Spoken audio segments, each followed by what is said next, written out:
Imagine waking up in a world where money still looks the same, but has lost all real value. On the night of August 15, 1971, millions of Americans sat in front of their televisions, unaware they were witnessing the most important economic event of the century. President Richard Nixon, calm and confident, announced that the United States would temporarily suspend the conversion of the dollar into gold.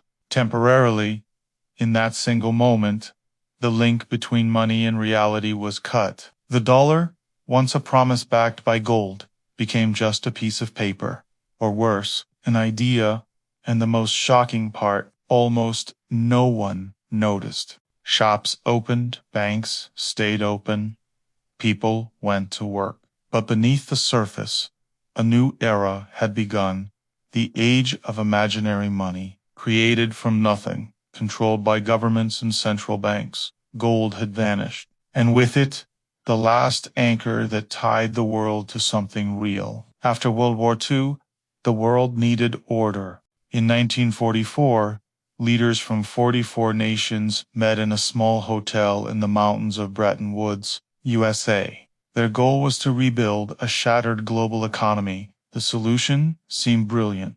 Every currency would be pegged to the US dollar, and the dollar itself would be backed by gold at $35 per ounce. Gold made the system honest. It restrained political greed and prevented the reckless printing of paper money. But there was a fatal flaw. The entire world trusted the dollar, and the dollar relied entirely on America's self-discipline.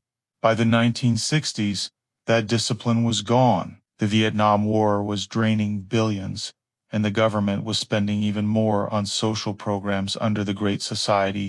Washington was printing money faster than it could mine gold, and the world began to notice. Led by Charles de Gaulle, France demanded real payment, gold instead of paper. Planes left New York loaded with dollars and returned to Paris filled with bullion. The vaults of Fort Knox began to empty, and the illusion of stability started to crumble. It's Sunday, August 15th, 1971. The White House is quiet, tense. Inside, Nixon sits with his closest advisors. Gold is fleeing, inflation is rising, and the financial system is on the verge of collapse. Close the gold window, he orders. No vote, no debate, just a command, and the world changes forever. That night, Nixon faces the camera.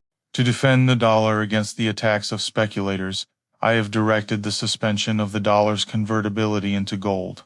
It sounded patriotic, but it was really an admission of failure. The U.S. had spent beyond its means, and now it had to choose between defaulting or deceiving.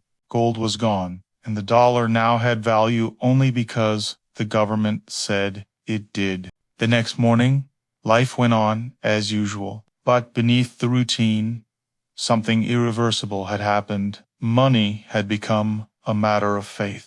With gold gone, the United States had gained something new, freedom to print. The Federal Reserve could now create unlimited money out of thin air, and the rest of the world followed. Europe, Japan, Latin America, all embraced the same illusion.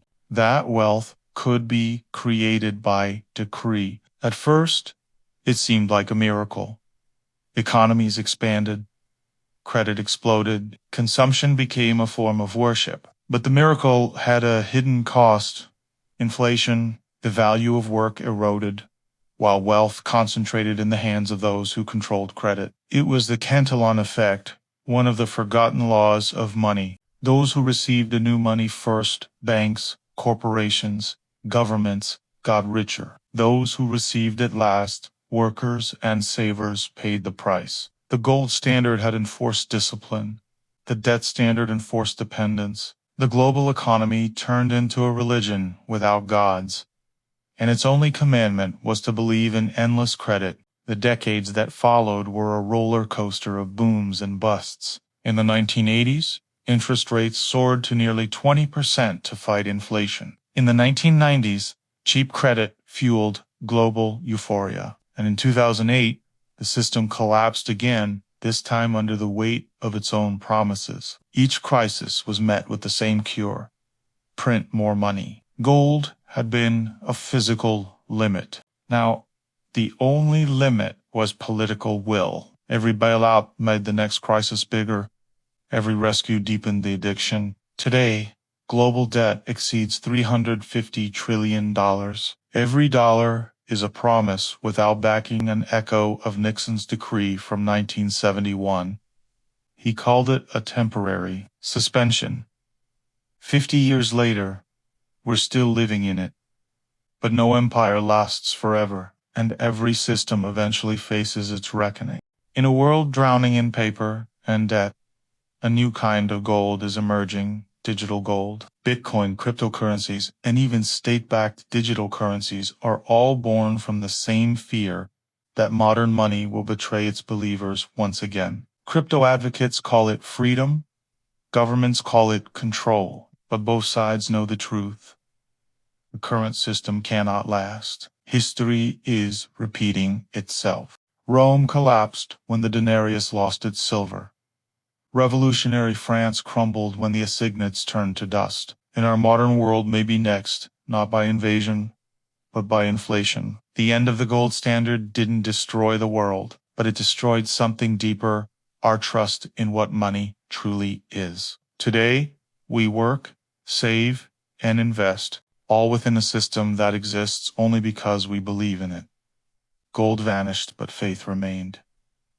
The question is, how long can faith alone hold the weight of the world? If money lost its reality in 1971, what happens when faith runs out? You've just seen how a single decision reshaped the entire world economy.